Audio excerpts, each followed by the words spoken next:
The Charleston Heritage Museum's conservation lab carried a distinct aroma, a blend of aged paper and potent chemicals. Sarah Williams, her gloved hands exhibiting a surgeon's steadiness, meticulously adjusted the magnifying lamp, directing its beam onto the daguerreotype below.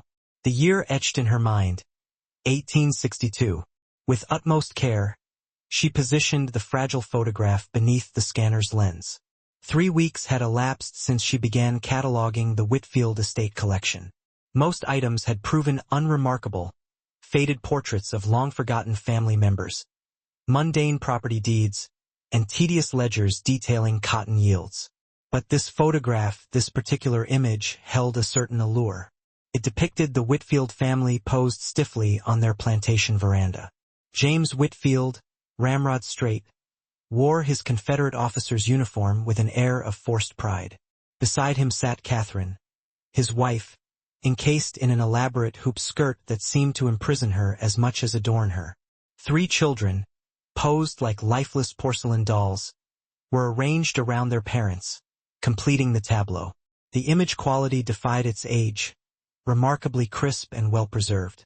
Sarah had processed countless similar portraits, affluent Southern families meticulously documenting their prosperity, their elevated status, their carefully constructed version of history. With a sigh, she initiated the high-resolution scan, her eyes fixed on the progress bar inching across the screen. The museum's ambitious digitization project aimed to democratize access to the collection, making it readily available to researchers and descendants eager to unearth their family histories. As the scan reached completion, Sarah zoomed in, scrutinizing the image with painstaking detail. First, the faces, the frozen smiles, the vacant stares. Then, the intricate details of the clothing, the architectural elements of the veranda, each column casting long, imposing shadows. Her cursor meandered towards the background, towards the deep, concealing darkness created by the plantation house's imposing columns. She paused, a flicker of unease in her eyes. There, barely discernible in the shadows, stood a group of figures. The enslaved household staff, she realized, relegated to the periphery, included in the frame yet deliberately pushed to the margins, their faces obscured by shadow and distance. Sarah leaned closer, increasing the magnification further. One woman stood slightly apart from the others, her face partially illuminated by the faint light. And then Sarah saw it. Her breath hitched. The woman's hands, folded at her waist, weren't simply resting. They were positioned in a deliberate configuration, fingers interlaced in a complex pattern that radiated purpose, intention. A jolt of recognition shot through Sarah. She had encountered something similar before during her extensive research on Underground Railroad communication methods. But she needed confirmation, absolute certainty. The next 2 hours dissolved as Sarah delved into historical databases on her second monitor. She unearthed academic papers on coded communication among enslaved people, meticulous studies of quilting patterns used as rudimentary maps, and detailed documentation of hand signals employed by conductors on the Underground Railroad. The position of the woman's hands resonated with descriptions she found in a 1932 oral history interview with Jacob Harris, a freedom seeker who had bravely escaped from South Carolina in 1863. The signal, according to Harris, signified safe house or friend, a clandestine message ingeniously concealed within photographs, hidden in plain sight. While slave owners remained blissfully unaware, Sarah printed several reference images and returned to the daguerreotype, her eyes darting back and forth, meticulously comparing the images. The match was undeniable. This woman had deliberately posed with her hands positioned to communicate a vital message to those who understood the language of resistance. Suddenly, Marcus Chan, an archivist specializing in African American history, appeared at her workstation, a steaming mug in his hand. "Still on the Whitfield collection?" he asked, setting down his coffee. Without uttering a word, Sarah swiveled her monitor towards him. Marcus leaned in, his eyes initially casual, then sharpening with focused attention as he absorbed the image. "Is that what I think it is?" he asked, his voice hushed with a mixture of disbelief and excitement. "I think so," Sarah replied, her voice barely above a whisper. But there's more. She zoomed in further on the woman's dress, pointing to the collar. Barely visible against the dark fabric was a small pin, no larger than a button. The enhanced resolution revealed intricate details, tiny symbols etched into the metal surface, including what appeared to be a stylized star. "The North Star," Marcus whispered, his voice filled with awe, "the symbol of the Underground Railroad." They sat in silence for a long moment, the weight of the discovery settling upon them. This wasn't merely a formal family portrait. It was irrefutable evidence of resistance, of unwavering courage, of a woman who had risked everything to leave a message that would endure for more than 160 years. "We need to find out who she was," Sarah stated, her voice firm with determination. Marcus nodded in agreement. The Whitfield estate records should have household inventories. They listed enslaved people by name, age, and assigned duties. The thought made Sarah's stomach clench, but she recognized that these dehumanizing documents might be their only avenue to identifying the woman in the photograph. "Let's start there," she agreed. "And I want to examine every inch of this image. If she left one message, there might be others." The Whitfield estate papers filled 3 archive boxes, meticulously organized by the museum's previous archivists. Sarah and Marcus spread the documents across the expansive research table in the climate-controlled vault. Ledgers meticulously recorded cotton production, detailed financial accounts, and voluminous correspondence with factors in Charleston and Liverpool. And then there were the inventory lists dated and updated annually, cataloging human beings as property with the same cold, clinical precision as livestock and furniture. The 1862 inventory, compiled just months before the photograph was taken, listed 18 enslaved individuals on the main house grounds. The document provided names, estimated ages, assigned roles, and, most disturbingly, assessed monetary values. Sarah's hands trembled slightly as she scanned the list. "Here," Marcus said, pointing to an entry near the bottom. "Eliza, age approximately 35, house servant, seamstress, valued at $900. $900, Sarah repeated, the sum hanging in the air like a profanity. The reduction of a human life to a mere price tag was sickening. She photographed the page with her phone, then continued her relentless search through the papers. Eliza's name surfaced in several other contexts. A receipt for fabric purchased for household sewing, a fleeting note in Catherine Whitfield's diary referencing alterations to address, a medical expense record from 1859 documenting Eliza's treatment for a fever. But nothing, absolutely nothing, revealed Eliza's true identity beyond her assigned function within the household. "We need more than this," Sarah said, frustration lacing her voice. "These records tell us nothing about her as a person." Marcus was already engrossed in his laptop, his fingers flying across the keyboard. The Avery Research Center might have oral histories from this area. And there's the Freedmen's Bureau records from after the war. If Eliza survived until emancipation, she might have registered, applied for assistance, searched for separated family members.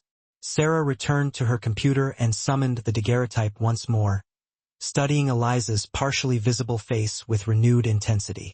The woman possessed strong, resolute features, her gaze directed not at the camera, but slightly to the left, as if observing something beyond the frame's confines. Her expression was carefully neutral, the mask of compliance that enslaved people were forced to wear in the presence of their enslavers. But knowing what Sarah now knew about the hand signal, she could discern something else in that face. Determination, perhaps even a hint of defiance. She was part of the Underground Railroad, Sarah said aloud, the conviction growing stronger with each passing moment. She had to be. This wasn't just a random gesture. She knew exactly what she was doing.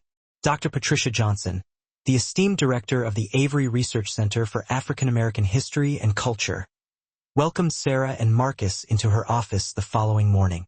The walls were adorned with a rich tapestry of photographs, documents, and artifacts meticulously chronicling the African American experience in the Lowcountry. Dr. Johnson, a distinguished historian in her 70s, listened intently as Sarah recounted their discovery. The Whitfield Plantation, Dr. Johnson said thoughtfully, her brow furrowed in concentration. Oh, I know that property. It's on Edisto Island, correct? Sarah nodded.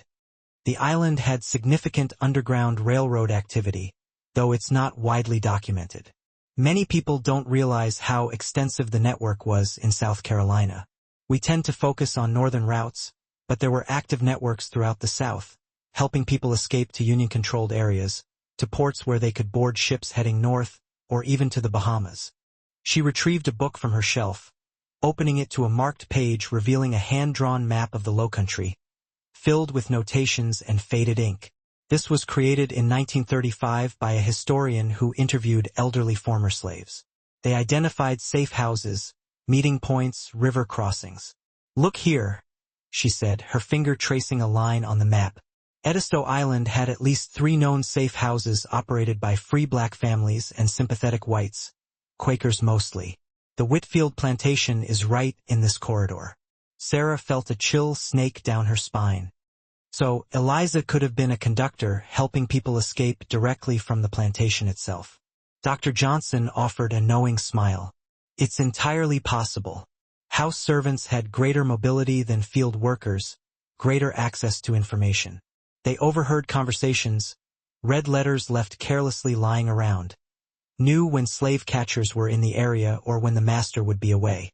A seamstress would have legitimate reasons to travel between the main house and the slave quarters, even to visit other plantations for work. It was the perfect cover for underground railroad activities. Marcus leaned forward, his voice urgent. Do you have any records of conductors operating in this area during the war years? Dr. Johnson moved to her filing cabinet, her movements surprisingly agile for her age. We have some oral histories, but names are often incomplete or deliberately changed. People used code names, false identities. After the war, many were afraid to speak openly about their involvement, fearing retribution even decades later. But let me check our database. She spent several minutes typing, scrolling through records on her computer screen. Then, she paused, her eyes fixed on something that had caught her attention. There's a reference here, in a 1938 WPA interview with a woman named Ruth, born enslaved on Edisto Island in 1857. She mentions a woman called Aunt Eliza, who worked as a seamstress and would sing certain songs when it was safe to move. The interviewer didn't understand the significance, just recorded it as local folklore. Dr. Johnson printed the WPA interview transcript, and Sarah devoured it with mounting excitement. Ruth's testimony, recorded when she was 81 years old, painted a vivid picture of life on Edisto Island during the Civil War years. The interviewer had been primarily interested in stories about plantation life and folk customs, but buried within the narrative were fragments of something far more significant. Aunt Eliza, she was a smart woman, Ruth told the interviewer, her voice crackling with age in the transcript. She could sew anything, make a dress from scraps, fix any tear. But she had another gift. She knew things, heard things. When the patrollers were coming, she'd sing Wade in the Water. When it was safe, she'd hum Follow the Drinking Gourd. We all knew what it meant, but the white folks just thought she liked to sing while she worked. The transcript continued with Ruth describing how people would sometimes mysteriously disappear from the plantation at night, and how Aunt Eliza always seemed to be aware when someone was planning to run. She never said nothing directly, but she'd leave things. A quilt hung a certain way, a candle in a window, a mark on a tree, signs for those who understood.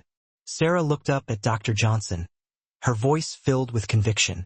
This has to be the same Eliza. The timeline matches, the location, the work as a seamstress. Dr. Johnson nodded slowly, her expression thoughtful.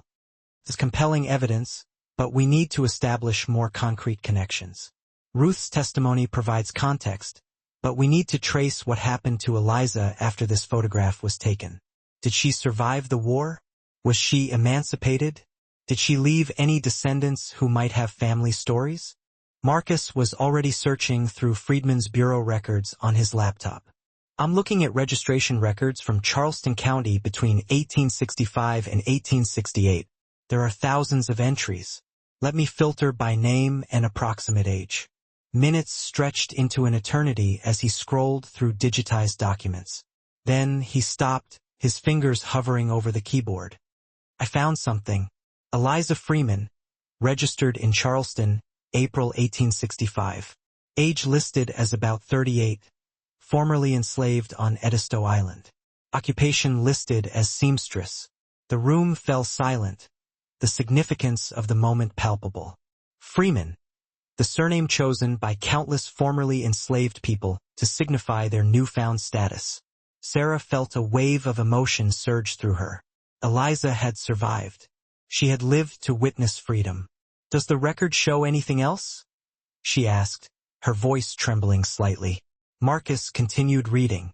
She registered 2 children with her. A daughter named Hannah, age 12, and a son named Isaac, age 8. And there's an address, or at least a general location. Radcliffe Street, near the waterfront. Dr. Johnson stood up, energized by the breakthrough.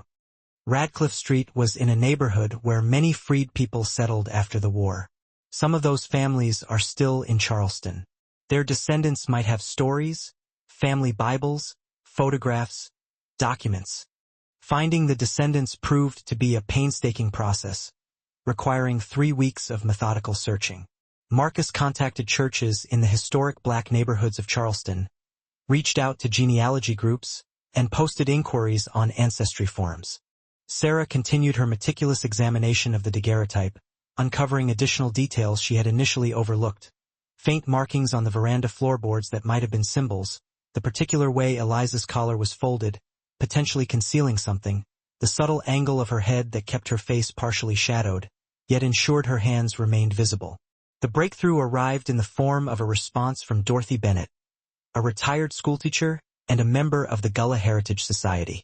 She responded to Marcus's inquiry with cautious interest, mentioning that her great-great-grandmother had been named Hannah Freeman, born enslaved on Edisto Island, the daughter of a woman named Eliza who worked as a seamstress.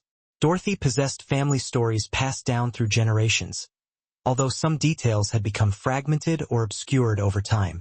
Sarah and Marcus met Dorothy at her home in the East Side neighborhood, a modest house filled with family photographs spanning generations. Dorothy, a woman of 73 years with silver hair and sharp, intelligent eyes, greeted them with sweet tea and homemade cookies. "My grandmother used to tell me stories about Eliza," Dorothy said, settling into her armchair. "She called her Granny Liza the Brave. Said she helped people find their way to freedom during slavery times." Sarah presented the daguerreotype on her tablet, zooming in on Eliza's face. Dorothy gazed at the image for a long moment, tears welling up in her eyes. "That's her," she whispered, her voice thick with emotion. "I always wondered what she looked like. My grandmother said she was strong, had a face that didn't show fear, even when she should have been afraid." She gently touched the screen, tracing Eliza's features with her finger. "Can you tell us what your grandmother said about Eliza's activities?"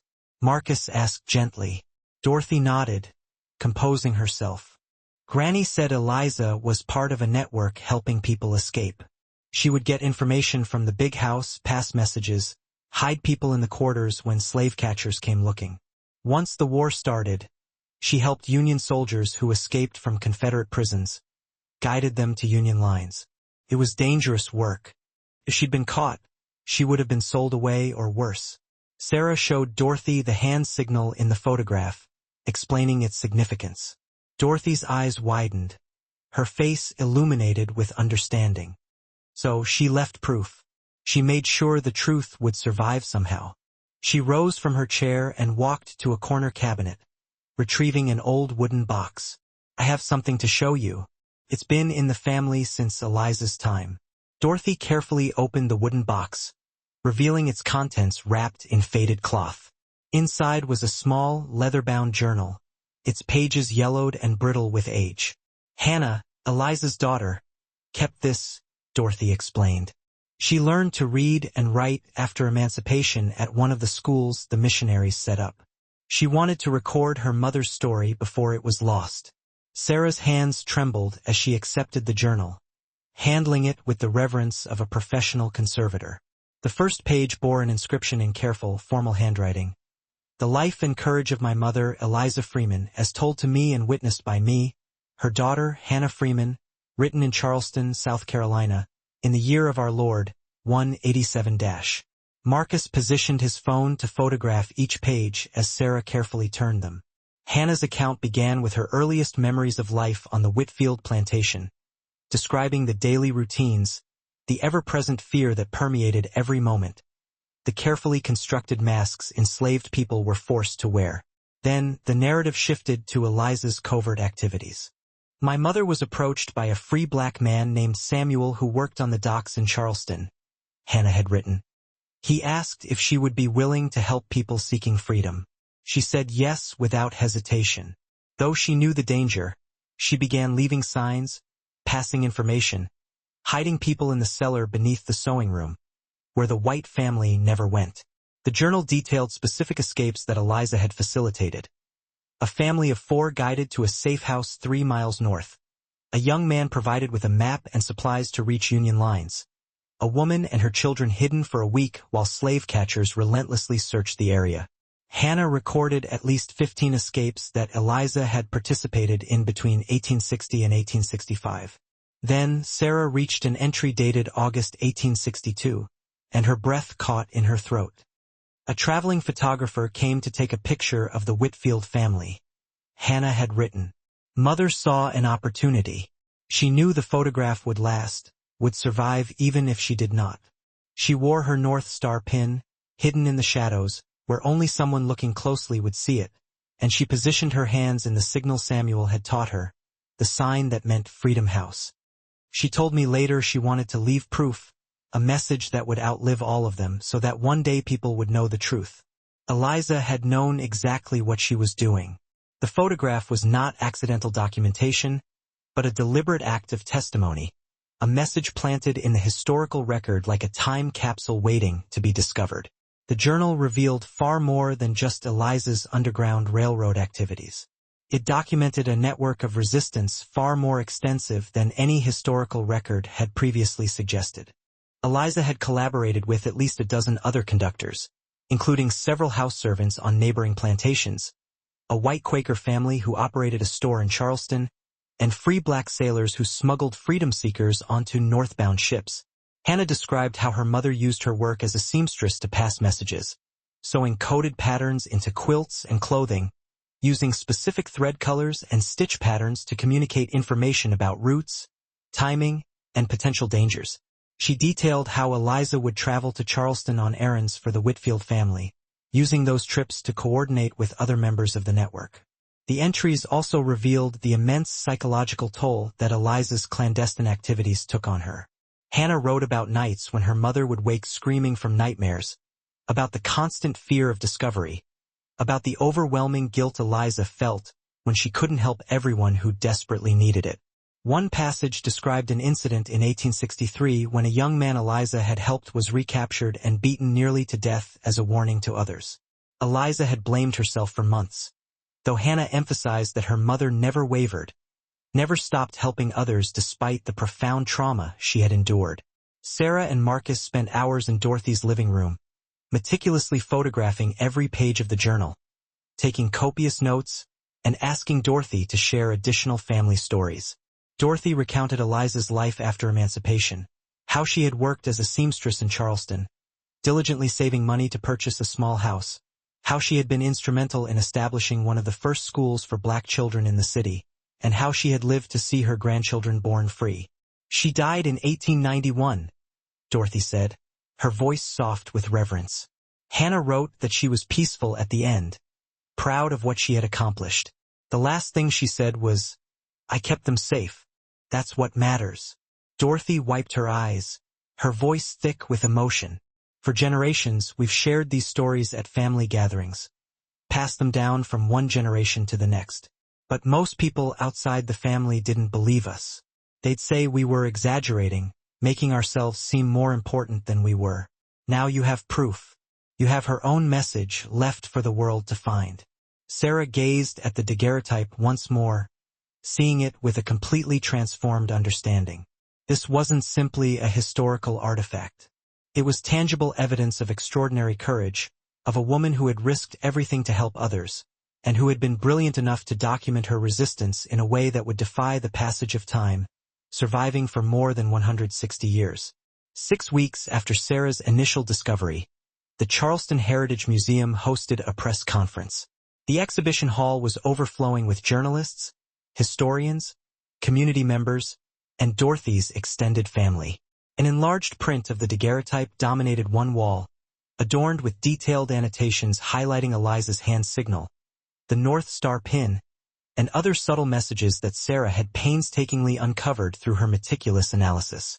Display cases held Hannah's journal, carefully preserved and open to key passages, alongside contemporary documents related to the Underground Railroad in South Carolina.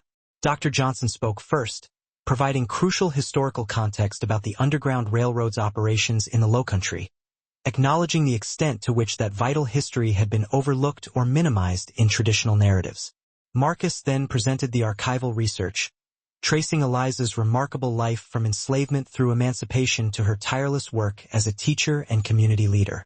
Finally, Sarah stepped to the podium, the restored daguerreotype displayed on the screen behind her. "When I first scanned this photograph," Sarah began, her voice filled with emotion, "I thought I was simply looking at another piece of documentation of slavery, another portrait of a wealthy white family with enslaved people relegated to the margins. I never imagined I would find evidence of resistance, of extraordinary courage, of a woman who used this very photograph as an act of profound defiance." She detailed her painstaking process of discovery, explaining how enhanced imaging technology had revealed details invisible to the naked eye, and how cross-referencing those details with historical records and oral histories had allowed her to construct a comprehensive picture of Eliza's extraordinary activities. Eliza Freeman, Sarah continued, her voice resonating with admiration, was not a victim defined solely by her enslavement. She was a conductor on the Underground Railroad, a strategist, a hero who saved countless lives at tremendous personal risk. And she was clever enough, brave enough to leave us this message, knowing that one day, with the right technology and the right attention, someone would see what she had hidden in plain sight. Dorothy approached the podium next, her voice strong despite the overwhelming emotion of the moment. "My family has carried Eliza's story for generations," she said, her voice unwavering. "We've been told that we were exaggerating, that we were making up tales to feel important. Today, the evidence proves what we always knew to be true. Our ancestor was a hero. She deserves to be remembered and honored, not just by our family, but by everyone who values freedom and justice." The room erupted in thunderous applause. Sarah watched, deeply moved, as Dorothy's children and grandchildren gathered around the enlarged photograph. Some were crying, others laughing, all of them touching the image of their ancestor with reverence and pride. Journalists clamored forward with questions, eager to learn more. Historians requested immediate access to the journal and other documents for further research. A local filmmaker approached Dorothy, asking if she would be willing to participate in a documentary about Eliza's life. 3 months later, Sarah stood in the newly opened exhibition at the Charleston Heritage Museum, titled Hidden in Plain Sight, Eliza Freeman and the Underground Railroad in South Carolina. The exhibition had expanded far beyond the initial daguerreotype, blossoming into a comprehensive and powerful tribute to Eliza Freeman and the network of resistance she had been a part of. Working closely with Dr. Johnson and other community historians, they had unearthed additional evidence. Property records revealing the locations of safe houses, ship manifests documenting freedom seekers who had successfully reached northern ports, and poignant letters from formerly enslaved people describing their harrowing escapes. Other families had come forward, eager to share their own stories passed down through generations about ancestors who had participated in resistance activities. The exhibition honored them all, meticulously correcting a historical record that had long minimized or completely ignored the agency and courage of Black people during the era of slavery. Schools regularly brought students to see the displays, offering them the opportunity to learn a more complete and accurate history, a history that had been conspicuously absent from their textbooks. Dorothy visited the exhibition almost daily, often finding herself surrounded by visitors eager to ask her questions about Eliza. She had become a sought-after speaker, sharing her family's oral history with audiences who finally understood its profound significance. Her grandchildren, initially skeptical of the old family stories, now spoke about their ancestor with unwavering pride and had begun to research other aspects of their family history. Sarah continued her work on the Whitfield collection, making 3 more remarkable discoveries. Photographs in which enslaved individuals had intentionally positioned themselves or objects in ways that now seemed undeniably deliberate. Each discovery opened new avenues for research, new questions to be answered, and new opportunities to restore forgotten voices to the historical record. Standing before the enlarged daguerreotype, Sarah studied Eliza's face once more. That carefully neutral expression that had concealed so much determination and unwavering courage. The hand signal, now universally recognized, was a powerful symbol of hope and resistance. Immediately visible to every visitor, the photograph was bathed in carefully calibrated light, each detail illuminated, each nuance explained in the accompanying placard. Children, drawn to the image of Eliza's hand, would reach out and trace the ghostly position of her fingers with their own, unknowingly connecting to a history that had been nearly lost. They learned the silent language, the secret sign that once represented safe haven, a trusted friend, a lifeline in a world of shadows, ensuring this vital knowledge lived on, passed down to a new generation of curious minds.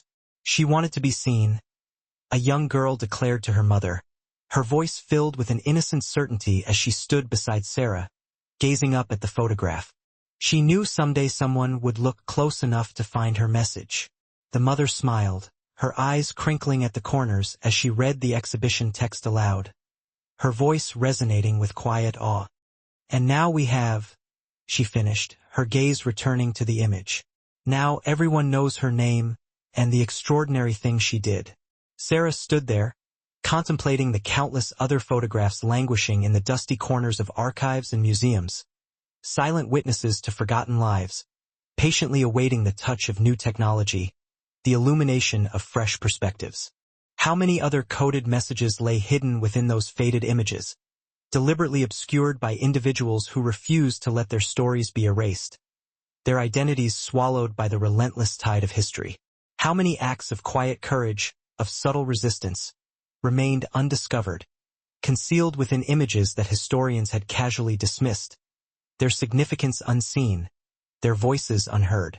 The photograph, once perceived as a simple daguerreotype depicting a wealthy white family posed on the veranda of their sprawling plantation, had been irrevocably transformed. It had become Eliza Freeman's testament, her irrefutable proof of existence, a defiant act of resistance etched in silver and shadow. It was her gift to the future, a whispered promise across the decades. It had taken 162 long years for someone to truly see what she had deliberately left behind, to decipher the layers of meaning woven into the very fabric of the image. But her message had endured, a beacon of hope shining through the darkness. Her courage had survived, a testament to the enduring power of the human spirit. Her name would not be forgotten. It would echo through the halls of history, a reminder that even in the face of overwhelming adversity, one person can make a difference.